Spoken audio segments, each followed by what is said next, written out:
ሙሴ ሕዝበ እስራኤልን እንዲመራ የእግዚአብሔር ሕዝብ ወተትና ማር ወደምታፈልቀው ርስት ከነዓን እንዲያወርሳቸው በእግዚአብሔር የተመረጠ ነቢይ ነው። ከእግዚአብሔር እጅ ሁለቱን የቃል ኪዳን ጽላት የተቀበለው በሲና ተራራ ላይ ከእግዚአብሔር ጋር የተነጋገረ የዕብራውያኑ መሪ ነቢዩ ሙሴ ኢትዮጵያዊቷን ነበር ያገባው።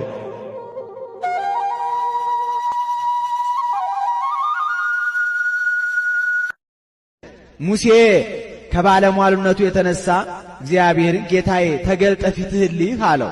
አልቦ ዘይሬኢ ገጼ ወየሐዩ አሐተ ሰዓተ የኔን ፊት አይቶ አንድ ሰዓት ጸንቶ መቆየት የሚቻለው የለም አለው።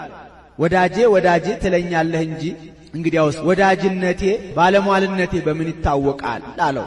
እንግዲያውስ ገበሬ ካልጣረባት ካልጋረባት ዘር ካልወደቀባት ከድንግል መሬት የበቀለች ስንዴ ብትሰዋልኝ እገለጥልሃለሁ አለው። ሙሴሰ የዋህን ኩሎሙ ደቂቀ እስራኤል ሙሴ የዋህ ነበርና ለጊዜው አገኛለሁ ብሎ በየዋህነት በራእይ ሲባክን በልቡናው ሲያወጣ ሲያወርድ አድረዋል። ጌታ ግን እንዲህ ማለቱ በሚስጥር ነው። በኋላ ዘመን ከድንግል ማኅፀን ተወልጄ በጠባብ ደረት በአጭር ቁመት ተወስኜ መሥዋዕት ሆኜ በምቀርብበት ጊዜ እገለጥልሃለሁ ሲለው ነው። ይኸውም አልቀረም በደብረ ታቦር ተገልጦለታል። መምህር ኤስድሮስ ግን የብረት መደብ አሰርቶ ያንን አፈር ሞልቶ ውሃ እያጠጣ 40 ዘመን ይዞት ተጉዟል ብለው ተርጉመውታል። ትሞታለህና ቤትህን አስተካክል። በዲያቆን ሄኖክ ኃይሌ።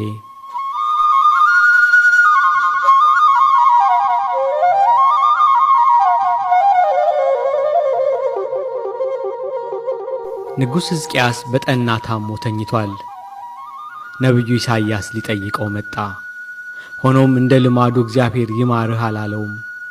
ለጆሮ የሚከብድ ቃል ጥሎበት ወጣ። ትሞታለህና ቤትህን አስተካክል።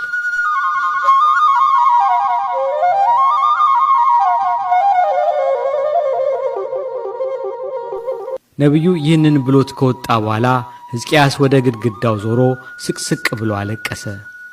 አምላኩ በንግግር ብዛት የሚሰማ አምላክ አይደለምና ፊቱን ወደ መቅደሱ አቅጣጫ ዞሮ አለቀሰ። ከጥቂት ደቂቃ በኋላ ነቢዩ ኢሳይያስ ሌላ መልእክት ይዞ ተመለሰ። እግዚአብሔር እንዲህ ይላል፣ ጸሎትህን ሰምቻለሁ፣